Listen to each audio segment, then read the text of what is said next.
บนปิดบนเปิดไฟก็มันนั่นเลยแล้วพี่น้องนี่บนปิดบนเปิดไฟนี่ก็ต่างกัน3อันแล้วก็3ปลั๊กแต่ว่าปลั๊กตัวนี้มันจะทนกว่าตัวนี้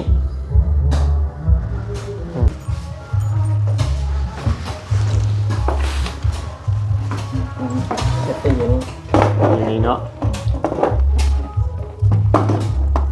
ตัวนี้นะสิประมาณนี้แหละประมาณนี้เนาะประมาณนี้ก็เด็กน้อยบ่ถึงเนาะทั้งประมาณนี้ก็ได้นี่ติดอยู่พวกเสานี้ตัวนี้ก็ติดอยู่นี่เลยแต่ความมันเดือยได้นะเลยแต่มาใส่นอกจะจบเลย1 2 ชื่อมาแต่ใช้ไฟเนาะแม่อ๋อ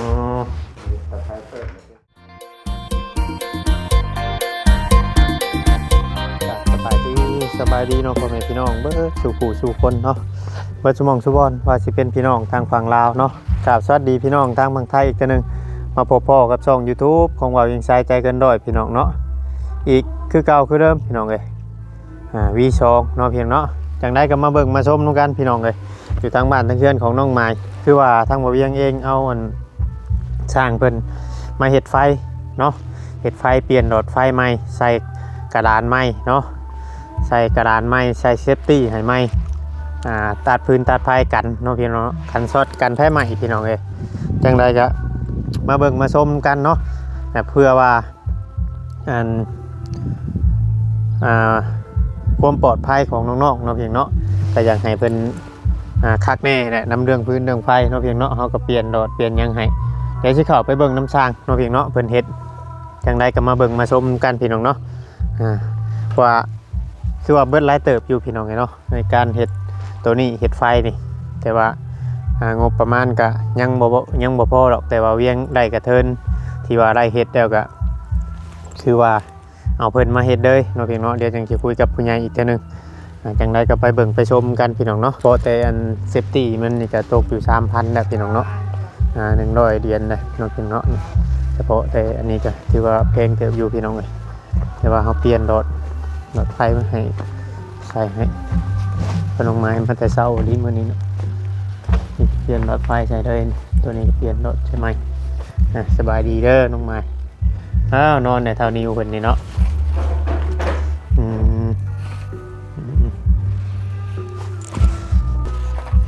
พากันออกมาแต่เช้าเพิ่นบอก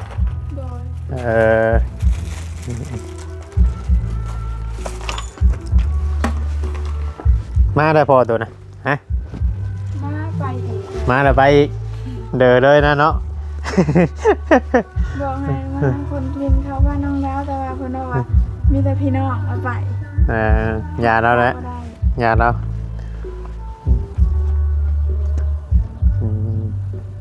ให้เพิ่นมาเฮ็ดไฟให้ไหมเปลี่ยนหลอดใหม่ให้มันยาวให้มันหุงแต่ว่าตัวห้องน้ำนี่สิใส่หลอดน้อยคือเก่ามันหุงอยู่ดอกมันต่ำอยู่ห้องน้ำกับมันบ่ได้ใหญ่หั่นนะ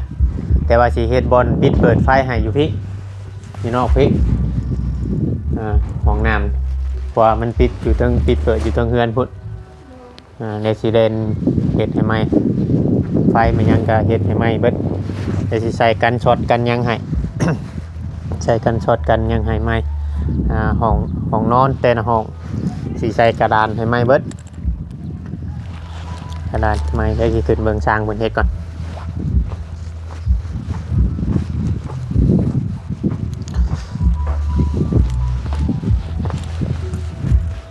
ตัวนี้เปลี่ยนแล้วเปลี่ยนแล้วตัวนี้เนาะพี่เนาะ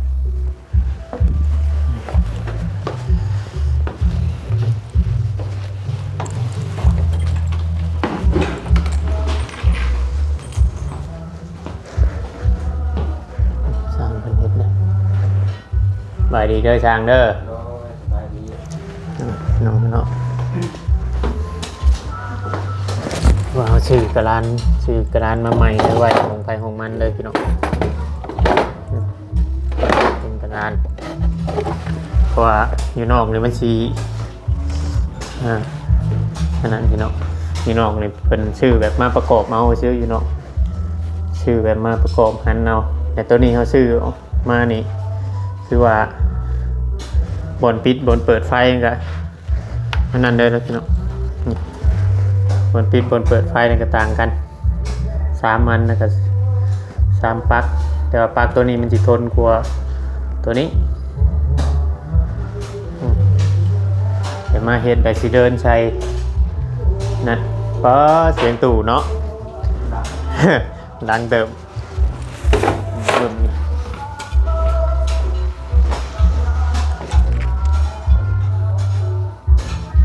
มันคือสีหงนี่รอบวันนี้มันยาวเนาะ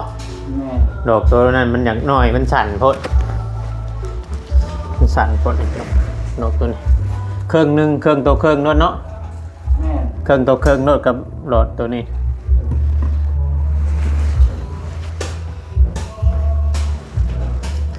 เพราะว่าเราสีใส่เป็นนั่นปลักไฟปลักมันห่องไฟห่องมันเท่านั้นพี่น้องเพื่อสีโบให้อันนั้น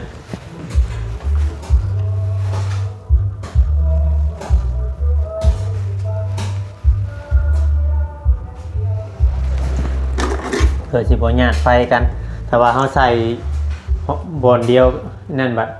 ผู้นี้อยากปิดผู้นี้อยากเปิดมันโมเมนต์แนวเนาะพี่น้องเนาะเราต้องเงียกกระลานเงียกปลั๊กของแต่ละห้องของแต่ละจุดเนาะพี่น้องเนาะ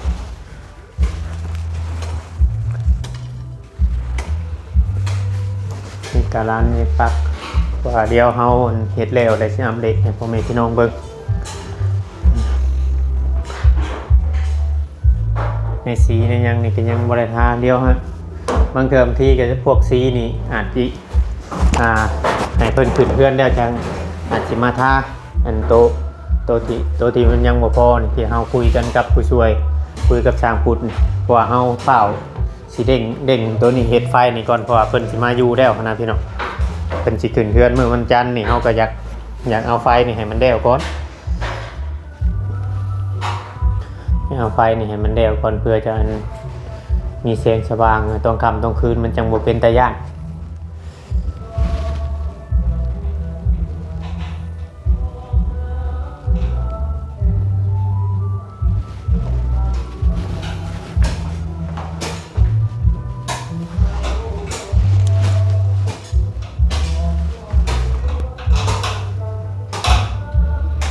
ไฟช่องเส้นอันนี้บ่ที่ว่าย้อนน้ำนี่ช่องเส้นเพิ่นตัดนี่บ่ช่องเส้นโตอันที่ว่าย้อนน้องนี่อันนี้บ่ แม่ เพิ่นยังบ่ได้ต่อใช่เนาะ แม่ อ่า ดื้อชื่อสายไฟใส่กระดาษ ใช้ไฟแบบไรบัด สายมันเสร็จง่ายกว่าตัวเขาซื้อมา อ๋อ สายน้อยเนี่ยมันบ่ได้มันเสร็จน้อยดื้อมันดิ มันน้อยโพดติ แม่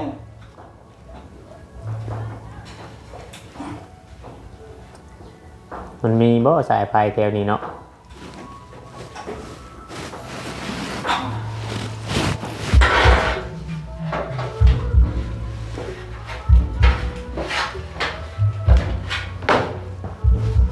เพราะว่าซื้อมามันน้อยเด็ด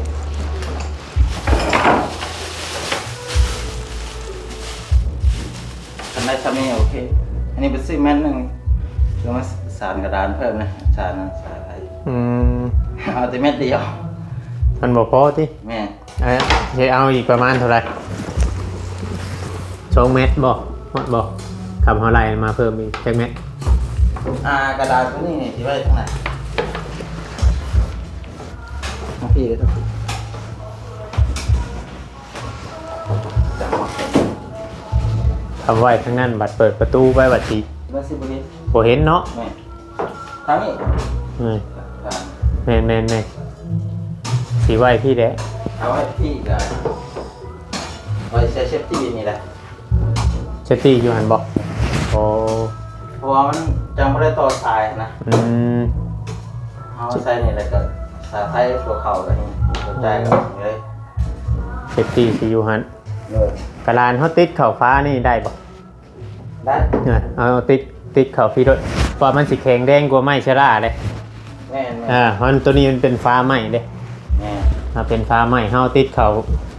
ฟ้าไหม้ก็ได้แต่ว่าตัวนี้มันสิเป็นไม้ชะลาเด้เฮา ถ้าว่ากระดานตัวนึงมาใส่นี่ก็1 เมตรนั่นคือสิถึงอยู่ ถ้าเฮาสิใช้ให้ประตูบ่ถึง ให้มันวิดประตูจะเปิดประตูมันอยู่ นี่ช่องนี้เนาะ แม่นเอาใส่ซองนี้แล้วมันจะได้เห็น ใส่ จะไล่เบิ้งคำนั่นก็เดี๋ยวก่อยสีแดงออกไปดีวันเดือน อะไรเบิ้งสายไฟกันไปซื้อมาใช่ไหม ตัวนี้ได้ของตัวนี้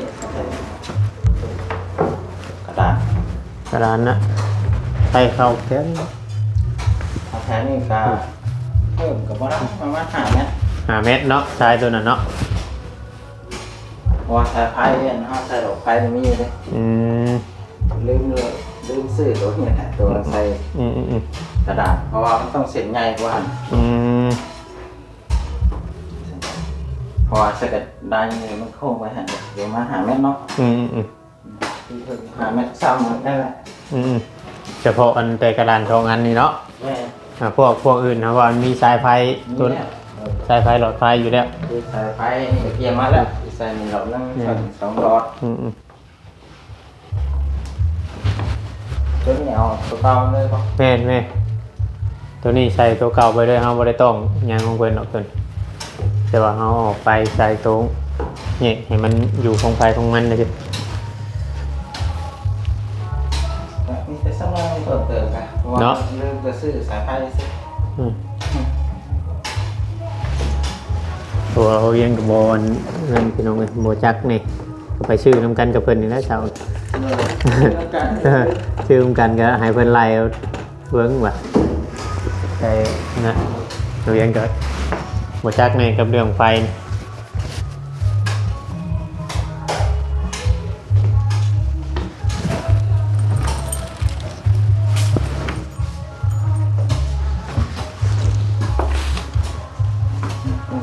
จะตีอยู่นี่ อย่างนี้เนาะตัวนี้นะสิประมาณนี้แหละประมาณนี้เนาะประมาณนี้ก็เด็กน้อยบ่ถึงเนาะ กดเทิง ประมาณนี้ก็ได้นี่ติดอยู่พวกเสานี้ ตีอยู่ ตัว นี่ นี้ก็ติดอยู่นี่เลย ตัวนึงก็พ่วงกันอยู่ตรงนั้น เมนไหม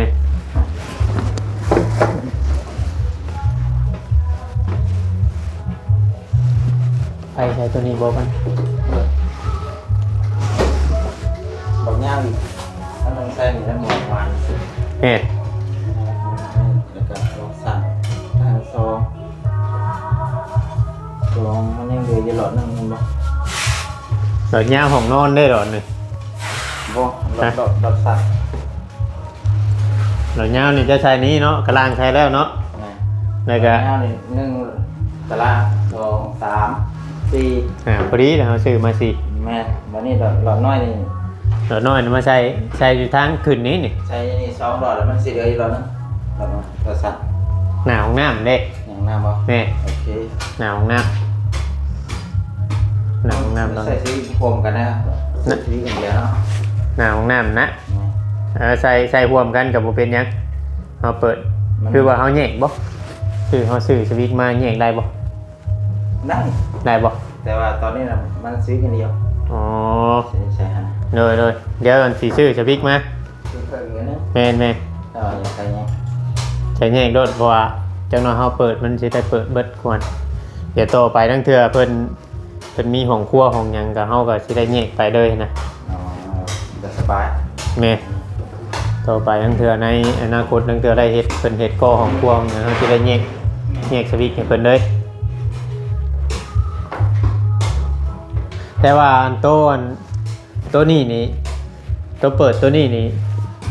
อยู่นี้เนาะช่องหลอดนี่เนาะกระดานเก่านี่ แม่มันซื้อได้โฟมกันแล้วนึงนะ บ่ เพราะว่าพอมี2ชีวิตเดือน1 2นะ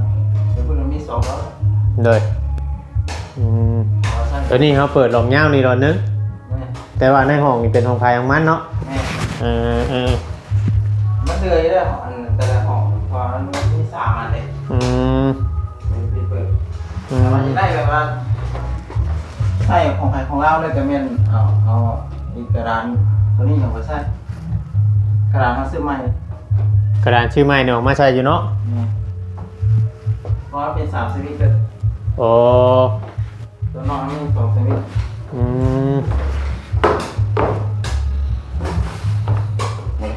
อ๋อเอากระดานตรงเฮานี่ออกมาข้างนอก แม่ นี่มันจะเป็นของฝ่ายของมันเลย แม่เพราะว่า1 2 3ได้เลย อืมแต่ตัวนี้มันมี2อันนะ บัดในห้องเนี่ยจะเอาตัวนี้เขาใช้บ่ แม่ อ๋อ แต่มันก็ยังเดือดชีวิตนึง เฮาบ่ซื้อก็ได้เป็นหยังแค่ตัวอยู่ห้องน้ำ ทาบด เนี่ยนี่เฮาเอาตัวนี้ใช้ ได้บ่ ได้ เออ มีแต่หันตัวนี้ออกคืนแล้วนึง แม่น แต่ตัวนี้สิเลือกใช้ตัวใดก็ได้ เอาแบบสั้นก็ได้เอาตัวใหญ่นี่เอาออกมาไว้นอกค่าหนึ่ง แม่แต่ว่ามันเดือดอยู่ได้นะ เลย แต่มาใช้อยู่นอกจะจบเลย1 2 ชื่อมาแต่ใช้ไฟเนาะ แม่ อ๋อ สะพายเพิ่มเลยคือ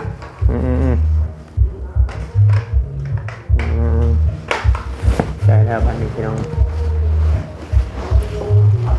เดี๋ยวชื่อมาเพิ่มแต่รถอันสายไฟชื่อรถไฟรถยังก็ครบแล้ว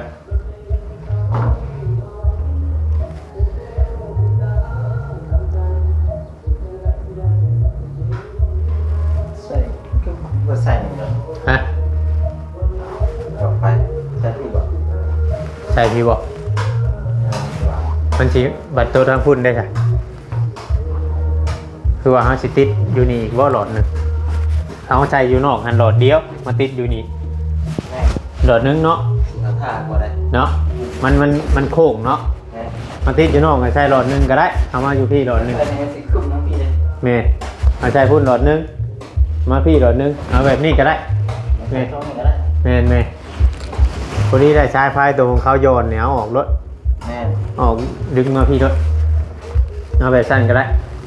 เพราะว่าอยู่เนาะอยู่หันเขาใช้มันหุ่งอยู่ดอกเนาะหอมๆหนึ่งเนาะ แม่ต่อไปเขาสูตรตามแม่คือพอ นี่ใส่โหลดเดียวเขาบ่ใช้สูงผูกจังหน่อยบัดมันนั่นมันเพมันยังเลยชุมเพิ่นจะเปลี่ยนโหลดเนี้ย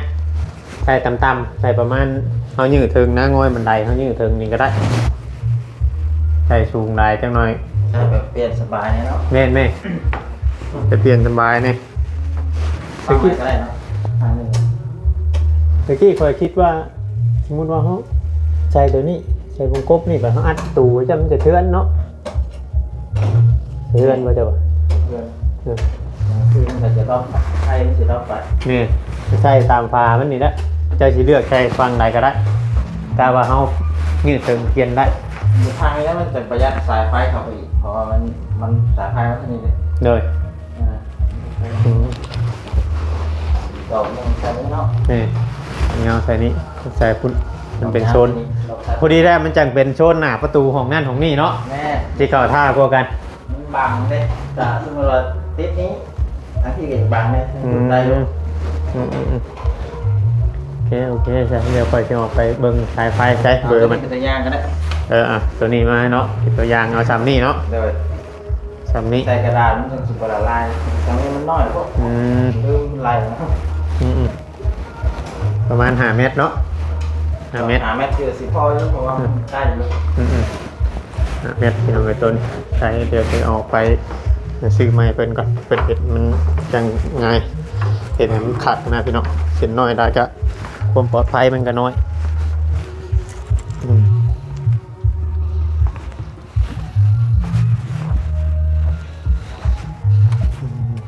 มันไม้เป็นสะดินไปมีเชื่อมชวนเยี่ยมยังกับชวนไปใช้แถวอันรอบๆมีเชื่อมชวนยืมเชื่อมชวนอันเขาน้องจ่อยก็ได้ผมลูกจะนอนชวนไปใช้อันให้มันชูงแถวอันตัวนี้แถวห้องบาแล้วบัดเป็นเทกันเปื้อนอ้อมของน้ำเลยจนเป็นยังเจ้าใช้ได้ใส่คือเก่า โดย ให้เป็นเทปกทอเลยบัดเลยต่อไปเป็นเทปกทอเลยมันจังโบนะ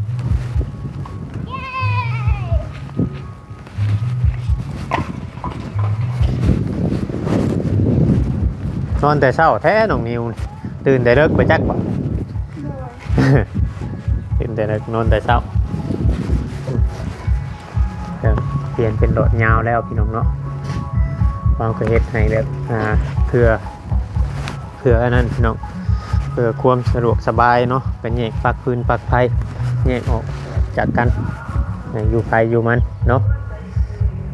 อยู่ไฟอยู่มันเพื่อจังความสะดวกสบายนะพี่น้องเลยยังไงก็มาเบิ่งมาชมน้ำกันช่วย ไปทีละเล็กทีหน่อยเนาะพี่เนาะหลายอันนั่นพี่น้องเลยเนาะมื้อนี้ก็มีบุญมีดองพี่น้องก็ถือว่านั่นเติบอยู่มีแต่ว่าให้สร้างเพิ่น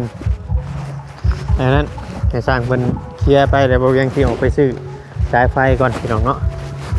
พอมื้อเช้านี่ไปซื้อนำกันกับเพิ่นเองนะอันนี้มีแต่ว่าเฮาจิจ่ายแต่ค่าแฮงเพิ่นเฮ็ดไปซื้อถือว่าสายไฟมันยังนี่เฮาเป็นคนซื้อก็ถือว่าเบิดหลายอยู่พี่น้องเซฟตี้สิแพงเซฟตี้คัทนี่ที่ว่าแนวตัดไฟนี่การไฟช็อตนี่มันตกอยู่ 3,000 อันนึงครับพี่น้องมันก็ตกอยู่100นึงนะพี่น้องเนาะก็เป็นเงินเดือนก็ตกอยู่100นึงนะก็ถือว่าแพงจังไรก็มาเบิ่งมาชมนำกันเนาะพี่น้องเนาะก็ใช้พื้นใช้ไฟอีกหลอดไฟอีกกระลานอีกเนาะพี่น้องที่ว่าเฮาซื้อมา